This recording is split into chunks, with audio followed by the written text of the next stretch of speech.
Welcome to Modern Mindset, the show that picks the brains of the world's leading minds to help you unlock yours. Decoding the beliefs and strategies of global experts to give you an updated mindset to make the most of modern life. Hosted by the UK's most in-demand and highest-paid hypnotherapist, Adam Cox.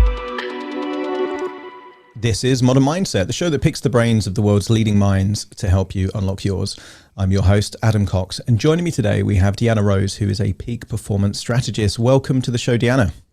Thank you so much for having me, Adam. Great to have you on the show. So a peak performance strategist, in a nutshell, for those that aren't aware or maybe haven't heard that title before, what is that and how did you become one of those? I would say, I think peak performance means very different things to very different for different people. But to me, I think it's the desire to continue to level up and continue to perform better than what you think you can, and continue to reach that higher potential that you think you hold within yourself. And how I got into this field is I've always been fascinated by the mind. I've always loved to learn about the brain and how the different, I really love to geek out and learn the different parts of the brain and how the brain used to work. And I used to work in the mental health field myself. So after working with patients in the HIV, HIV patients, patients with autism, as well as people suffering from addiction and mental health issues, I realized that our health itself as humans, we're not just a one-dimensional being. It's not just about looking at the mind and what is not working within the mind. A lot of it is the synergistic power of the mind, the body, as well as the spirit or the soul, however people choose to coin it. So later on, I decided to go back to school for naturopathic medicine, which for people who don't really know about naturopathic medicine is very much, the curriculum is very similar to conventional medicine, but we really take into consideration the whole body. So the holistic view of the body and how the body is able to operate as a really well-functioning machine if we're able to look at the individual parts and how the parts fit into the body as a whole system. So when I was in school for naturopathic medicine, I realized that it's actually lacking more of the mental mindset component of things. So that's when I decided to put everything together to really bring out the best parts in terms of the mental, the physical, as well as the spiritual component of performance when it comes to helping people level up, helping people hit that next target, and continue to help them reach their potential and reach their goals on a daily basis. And that certainly seems to be where healthcare has been heading over the last, couple of decades. Go back 20, 30 years. The general consensus from a medical perspective was that you diagnose the issue, you treat the symptoms with medication, and that was it. And now you've got more leading experts from the area of functional medicine and looking at diet, nutrition, sleep, and even the biome, like every element of their body, to say, how is this contributing in some way to not just an absence of sickness, but actual health and vitality?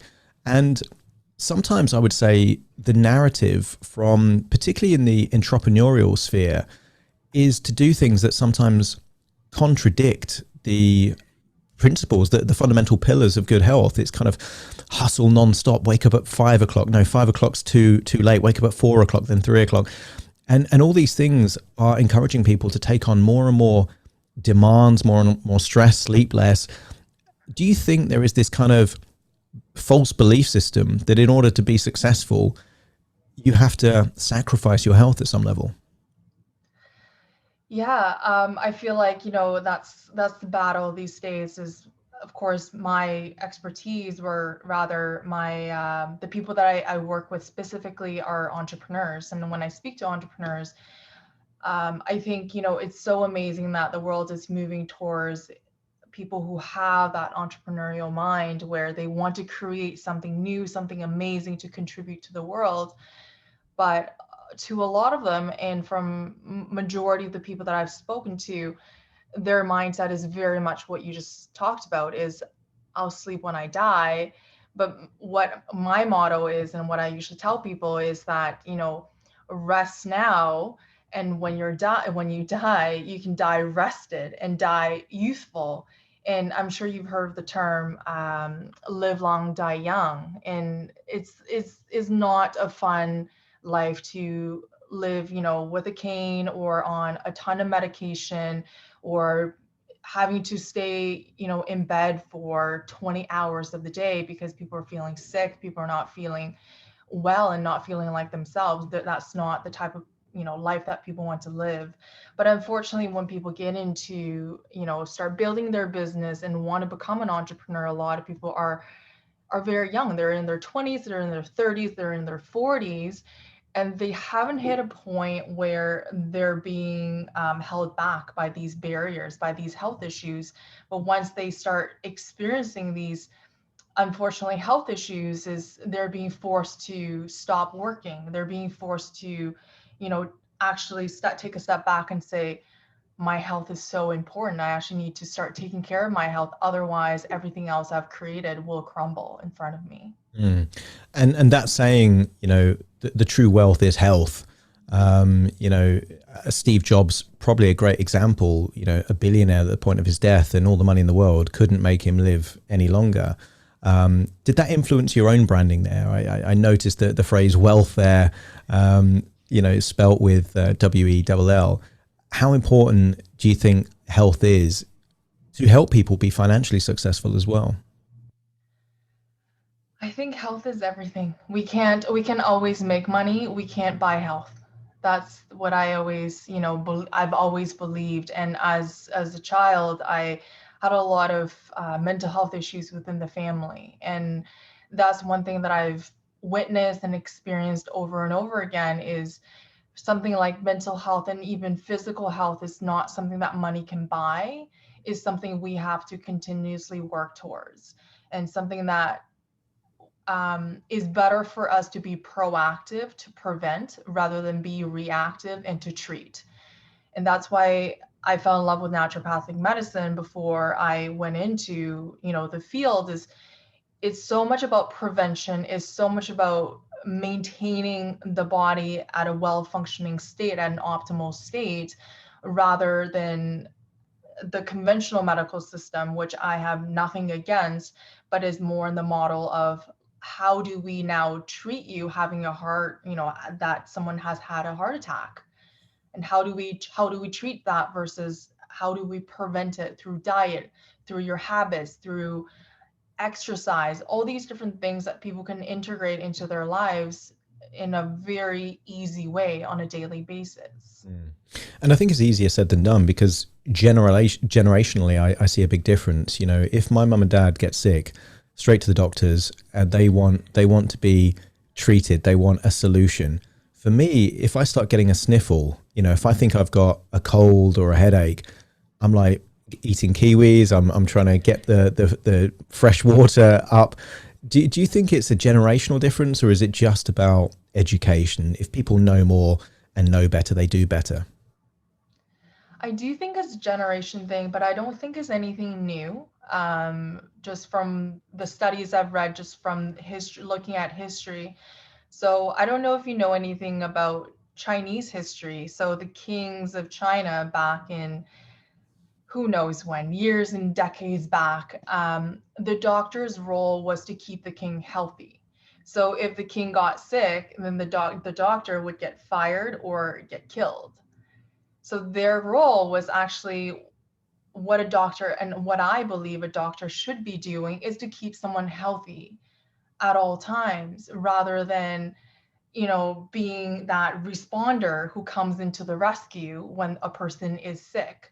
So I don't think it's I do partially think it is a generational thing, but part of it I think is because of the popularity of conventional medicine, and the I think it was the more of the uprising of, pharmaceuticals, and how the Western medicine came about, and how we realized, wow, we have all these abilities, and now we have all these resources to create these amazing medication that we can do to help people.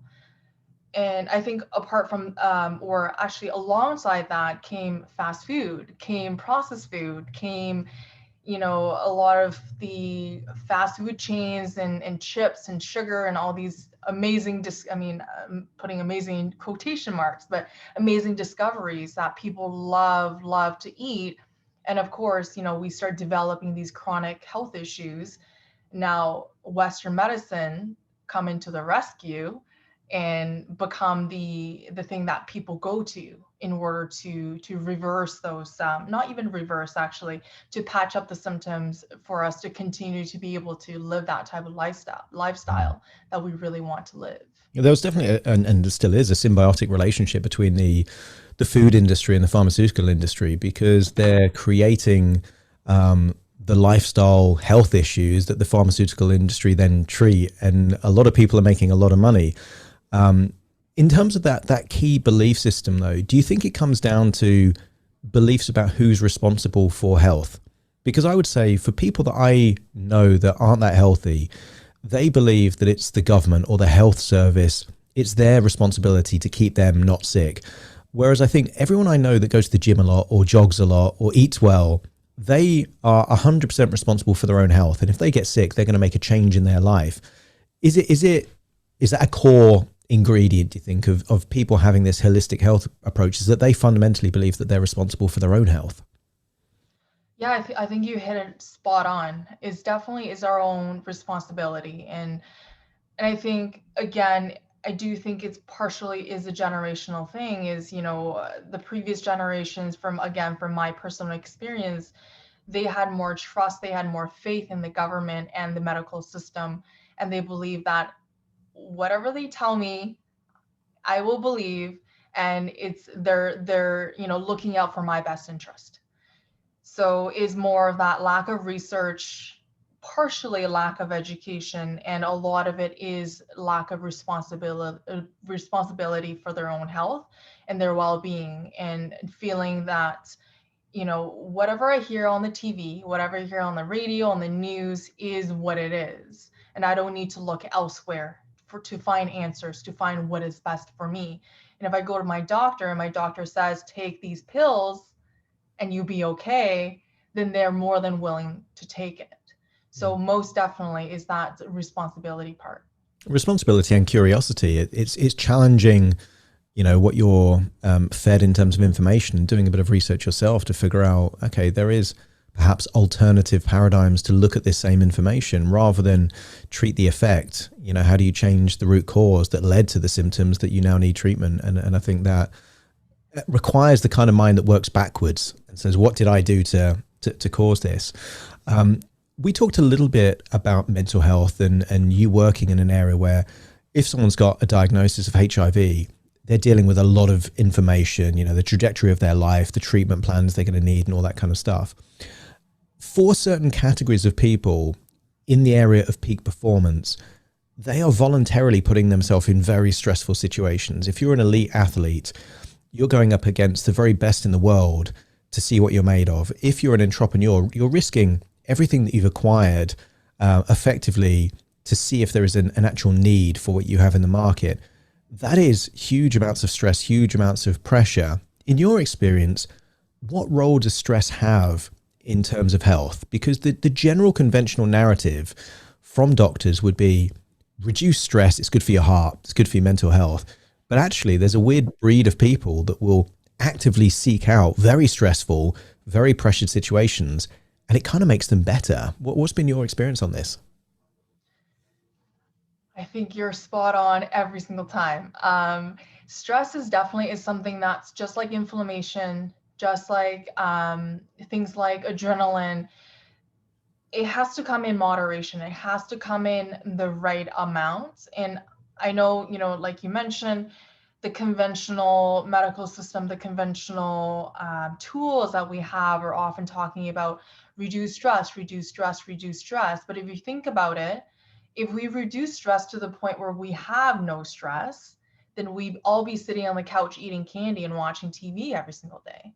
we would have absolutely no drive to chase our dreams, our purpose, our core values, none of that. We just be content and calm and fat and happy, essentially. So stress is something that is required in order for us to continue to pursue our purpose in this life. And just like inflammation, and I often talk about inflammation in relation to stress, and essentially in relation to everything, because inflammation itself keeps us alive. And a small balanced amount of inflammation is very important in terms of keeping us alive, in terms of keeping us healthy, warding off infections. And if we have a cut and we have no inflammatory response to it, essentially is that our immune system is not working properly, then the invader is able to come into the body, and who knows what it's going to do to the body itself. So inflammation itself is very important. But too much inflammation, as everyone knows, causes chronic conditions, causes brain fog, causes, all these bad symptoms that no one really wants to experience. So stress itself is the same thing. So short-term stress is very important when it comes to helping us feeling a sense of purpose, helping us pursue what we want to do, and allowing the release of whole bunch of different hormones and neurotransmitters in order for us to continue to feel that drive, that sense of motivation, that sense of that almost anticipation of wanting to get what we want to achieve. So short-term stress, very useful. Long-term stress is something that should be eliminated and is something that people should understand when they're transitioning from that short-term stress to that long-term stress. And that's a really important fine line between, that short-term, what I call energetic stress, and that long-term stress, what I call survival stress. Because if you're experiencing long-term stress, at that point, your body is essentially doing its bare minimal to survive. Mm. Do you think the way that people evaluate either the stress or the cause of the stress influences the body's reaction to it? And I'm just thinking of two different people that I know on different sides of the spectrum. And one of them typically will have, oh, what now?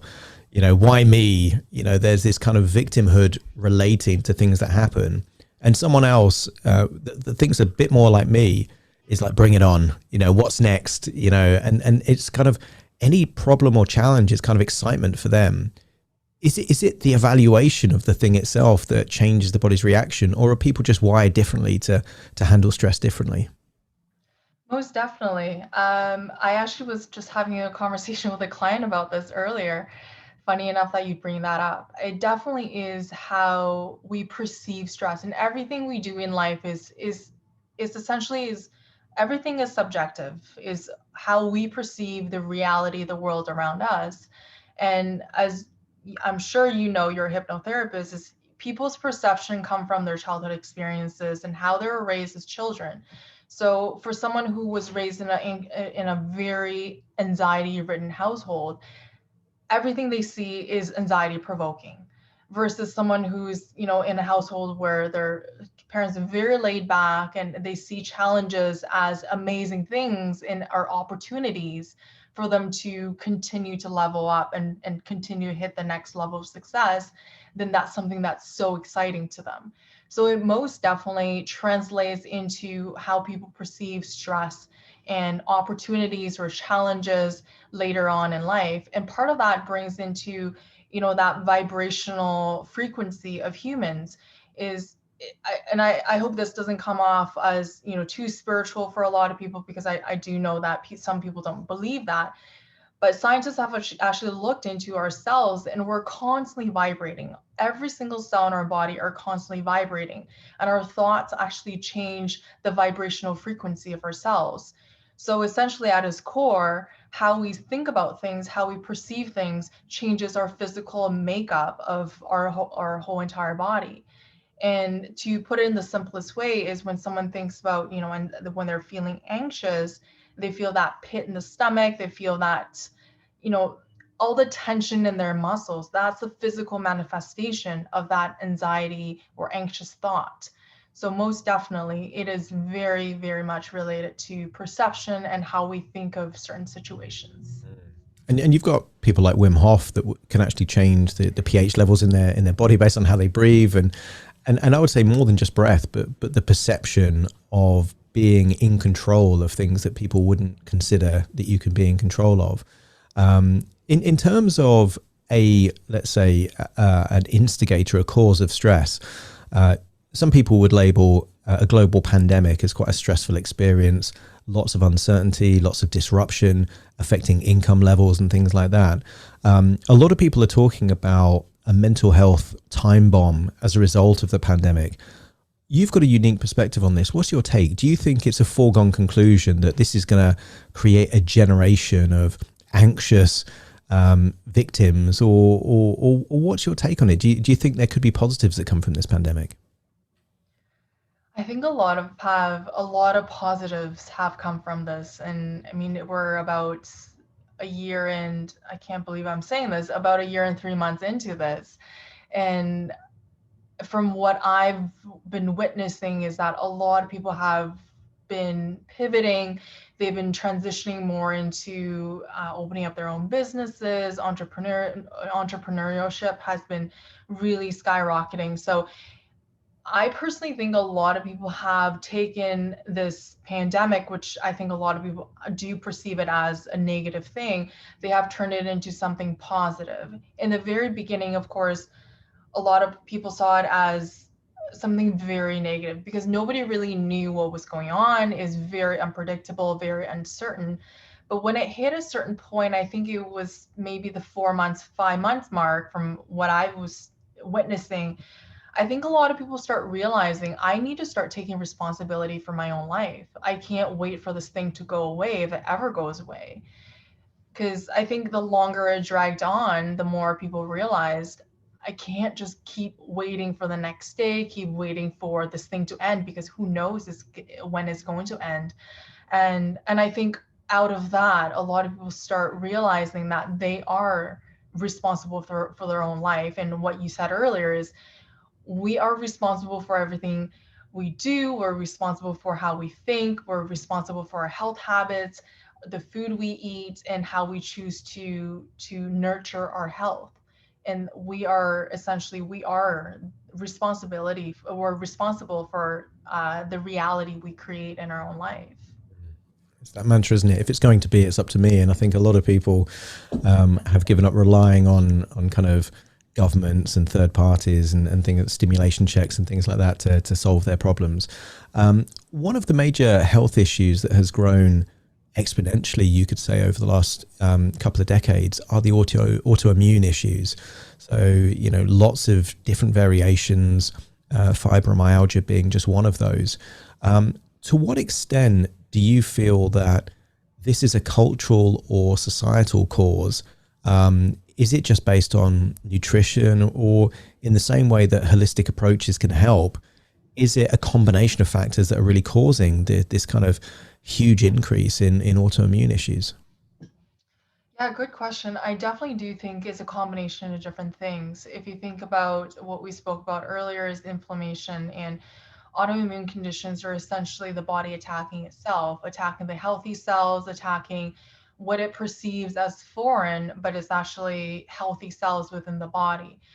So if you think about inflammation, is the body is trying to protect itself, trying to kill off the invaders and trying to keep the body functioning, keeping the body healthy. But if the inflammation is uncontrolled, then of course there are exceptions to it. But if the inflammation is uncontrolled, then the body doesn't really know what to do about it, essentially. And part of it, well, a lot of it actually, I do think is the issues with the ongoing environmental issues, the pollution, the chemicals in our air, the chemicals in the water, and a lot of it is the food that we eat, not just the food that we ingest, but also the environment food is grown in. If we have, for example, a head of lettuce is sitting outside, and even if it's organic, it's being exposed to environmental toxins that is in the air, if there are chemtrails, if there's the farm next door is spraying chemicals. A lot of that is really contributing to the health of that head of lettuce that we're eating. And the soil as well, the quality of the soil as well, the quality of the water, all these different factors really play a role. And of course, on top of that, what we just spoke about, stress is almost, I call it the what is this thing called, a lighter. So for the, I call it the lighter of the whole entire effect. It basically lights everything on fire and makes the opportunistic factors come alive and making everything ignite. So that's essentially, I think it definitely is a combination of different factors that are at play. Yeah, but you're right. Stress can be the catalyst to kind of, if someone has got a bad diet, poor sleep, you know, things outside of their control, and then suddenly there's a whole heap of stress from a life event that can obviously suddenly have a reaction. Because I think there's been numerous journal studies into trauma as a result of autoimmune issues, and that would back up that theory that, you know, intense stressful occasions can actually be the ignition for that. In terms of your role as a peak performance strategist, how do you help people in this area? Because I imagine you have to play a bit of a detective to kind of figure out what bits need to change, because you don't want to change bits that are doing all right and are doing well. So what process do you go through to actually help people make the right changes? Yeah, totally. So, and exactly what you just said, we don't want to change things that are working. We want to really try to implement things that are beneficial to the person and without adding any extra work to the person. So the process I usually go through is shift, clarity, realignment, and optimize. So the reason why shift is first is to help the person understand what drives them. So what their motivators are, what their fears are, and what their dreams, their purposes, and all these amazing things are, and understanding where they're currently at, understanding how they are functioning right now and how they're coping essentially, and trying to make minute changes when it comes to behavior, when it comes to nutrition. And the next step is clarity. So when that person is experienced that shift from coping to moving towards living, then they have more of a clarity on, actually, I do have this much to go. I do have more potential. I don't have to sit in a cage or in a small shack. I can actually be in a mansion where I can actually stretch my arms and expand. So then their horizon opens up. So clarity, then we start to define their goals. We start to define what do they want the rest of their life to look like, and how can we take our next step. And the third part is realignment. So now we understand where they're currently at and where they want to go. So we now try to get in, you know, the nutrition to optimize their physical health, as well as habits, as well as mindset, to make sure that they are aligning with their higher self. And the last component is optimize. And optimize often requires shift again. So for them to understand, now this is where I'm at, and now let's go and look at what my next step is. So whenever I work with clients, we always try to target a few different components. So always looking at the mindset, which is very essential to changing their habits, changing the way they look at their life, changing the way they look at their future self as well. And of course, nutrition, their digestion, their stress management skills, as well as movement, and the relationship they have with people around them, as well as their perspective on other people as well. Because what I find with a lot of people is that when they're not living as their best selves, they often surround themselves with toxic people who are continuously feeding into their limiting beliefs, these toxic patterns that they continue to live out. So we really look at, basically look at how many people are not serving them, and are there anyone who they can actually lean on for support. And we really try to filter out those relationships as well. And that's, yeah, certainly that echoes this idea of holistic, because changing or influencing the people that you're around, most people wouldn't expect that to influence physical or mental health, but clearly it does. Outside of personal responsibility that I feel that we've touched on a couple of times, what are some of the other reoccurring beliefs that you see come up again and again in those people that at some level are sabotaging their health? And what are the clues that they have beliefs like that? I think the main thing, and I'm sure you see this all the time as a hypnotherapist, is the thought of, or the belief rather, of I'm not worthy and I need to continue to prove myself to be this worthy person, especially as entrepreneurs when they're first starting. They're so desperate to make things work. They're so desperate to prove themselves that they are able to do it. And a lot of that habit, a lot of the habits they start to develop actually, and they continue to reinforce, is the habit of I need to do more, do more, and do more in order for me to prove myself. Even if the results are not there, at least I'm doing something. Mm. And so that really feeds into that negative pattern of, okay, well, the results are not showing up, maybe because I'm not doing enough. So what you said in the very beginning is I was waking up at 5, and then I should wake up at 4. Maybe the next week I should wake up at 3 because I don't need to sleep as long as I can continue to work. So most definitely, and that really show up in their relationships as well. Going back to our previous question, is when we surround ourselves with people who continue to reinforce the fact that we are not enough, that they don't accept us for who we are, then we continue to really pull those people into our lives and to reinforce that thought. So, or the belief rather. So definitely the belief of I'm not worthy or I'm not enough. Not worthy, not good enough. I don't deserve the success that I have, even if they have it. There's always more. And I think also that crave for recognition or validation from other people. Like, if I just do this, then that will be enough. And it becomes a mirage. The closer you get, the further away it becomes. And it's almost that hamster wheel, isn't it? That Totally. The faster they go, the faster they feel like they need to go. And what's the solution to that? Is it just a case of encouraging people to recognize that this belief isn't serving them? Do you need to replace it with something else? Obviously, as a hypnotherapist, I have my own approaches, but how would you go about challenging a disempowering belief and integrating a more useful, empowering belief for them? So with the beliefs themselves, we often look at, again, the holistic picture is what kind of food are they putting into their body? What habits are they continuously practicing and reinforcing on a daily basis? Because, for example, and this goes back to the responsibility piece, is when we don't feel enough, then we often take the victim seat.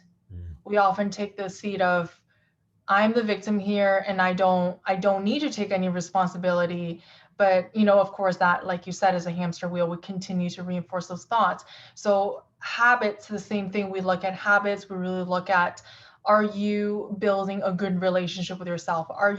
Do you have a good reputation with yourself, first of all?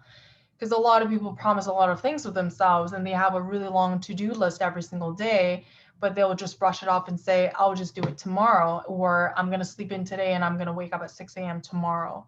So what I often ask people is that if you have this type of relationship with your friend or your spouse or your parents, do you think they're going to stick around for more than 3 days if you continue to say, well, let's postpone. So is that lack of trust, that lack of credibility with the self. And from that, of course, is very hard for us to even believe that we are worthy, because we prove to ourselves over and over again that I can't even wake up at 6 in the morning. What can I do? So that habit piece is huge. The nutrition, of course, and nutrition often leads to mental clarity, the way we perceive the world. And of course, all these neurotransmitters and hormones are constantly released for us to think a certain way, because of course, there are certain thought patterns for us to feel good, do good, think good. But of course, if we continues to eat crappy food that reinforces the inflammation within the body, it's very hard for us to feel good when our digestive system isn't feel at its best, when we feel sluggish and tired every single day, when our muscles are aching and we can't recover after a workout. So looking at more of that physical perspective, and of course, when it comes to more of the mental aspect of things, we often go back to childhood and we look at their relationship with their parents. We look at their relationship, with people who are close to them and how they speak to themselves on a daily basis as well, is really working on that inner child piece, which I'm sure that you're very familiar with. Yeah, it's that part of the subconscious mind that can have people constantly trying to prove themselves to others for their whole lives if they don't resolve that relationship. And it's interesting what you say there about the neurotransmitters, because if people are getting their hits of dopamine from fast food and social media, they have no inclination really to do it from actual accomplishment and achievement, which then creates again that hamster wheel of feel crap, eat something to make you feel better, but then feel crap again, and then you're kind of stuck in the cycle. In terms of the different ways that people can work with you, let's say that someone's listening to this and they feel inspired and they can relate to these feelings of brain fog and being on this hamster wheel or just low mood, low health. In which ways can they work with you to break from that hamster wheel? So I usually give people 3 options, and I'm actually developing some courses that people can take away and do on their own. But for right now, I work with people one-on-one, and I also work with people in groups. So the groups are basically mirrors of the one-on-one program, except that is in a group setting. So within my groups, within my one-on-ones, and within my one-time consultation is very much a mirror of the model that I just spoke about. So the shift, clarity, realignment, and optimize. We always look at what is happening with the person, where is their starting point, and what are the obstacles in front of them. So I often use the metaphor of driving in the fog. If you're driving in the fog, if the fog is in front of you, all you see is about a meter. You guys use meters in the UK, so I think, right? Not miles, not feet. Meters and miles, yeah. Well, actually more miles than kilometers. The rest of Europe, all kilometers, but yeah, we have a weird thing. It's virtually all metric, but when it comes to travel, it's miles. Okay, well, let's say, I don't even know. Let's just say meter. Let's just say a few feet in front of you. You can only see, let's say 2 feet in front of you. And of course, you have no idea where you're going, and you're basically just coping at that point. So what we do is basically have an understanding of there is a really thick patch of fog in front of me, and now let's remove that fog and let's reevaluate. Now, where do you want to go? Since now you have a clear vision, you can see very, very clearly in front of you. Let's put a map in front of you and let's map it out and see where you want to go. So essentially all my programs are very much follows the same framework of having that shift and then experience that clarity, and let's now realign and work and look at what is working, what is not working. And we don't really touch the things that are working for people. Like you said, we don't want to touch what is already good. We optimize, we continue to make it better versus what's not working. Now let's instill this small daily steps. And I'm not really about the big leaps. I'm someone who really believes in consistent work, daily small habits to make sure that we put in the micro commitments on a daily basis. And essentially what I call is the future bank of myself. Is we're continuously depositing on a daily basis to that bank on a daily basis. So in 2030, so 9 years from now, I'm going to wake up and say, thank you so much, 10 years ago, thank you for making that deposit on a daily basis. I think that's a powerful metaphor, because generally those people that aren't healthy have this craving for instant gratification, smoking, drugs, alcohol, fast food. For those people that generally are pretty healthy, they're happy to delay the gratification financially as well. I'll have less for now because the future version of me is going to appreciate that. And it sounds like that's just ingrained into this kind of pattern of helping people. And metaphorically speaking, it seems like you're the lighthouse to guide people through this very foggy terrain that they've got lost in, so they know where they want to get to, which I think is very powerful. If someone's listening to this right now and they want to reach out and connect, what's the best way that they can connect with you? They can find me on Instagram at Deanna, Deanna W Rose, or Facebook, Deanna Rose. My website is the same as my Instagram, deannawrose.com. Deanna, thank you so much for joining me on the show today. Thank you so much, Adam. I really appreciate the talk and the opportunity as well. No worries at all. And to you at home, thanks for joining me on Modern Mindset. See you again soon. Thank you for listening to Modern Mindset with Adam Cox. To automatically receive the latest episodes, please subscribe.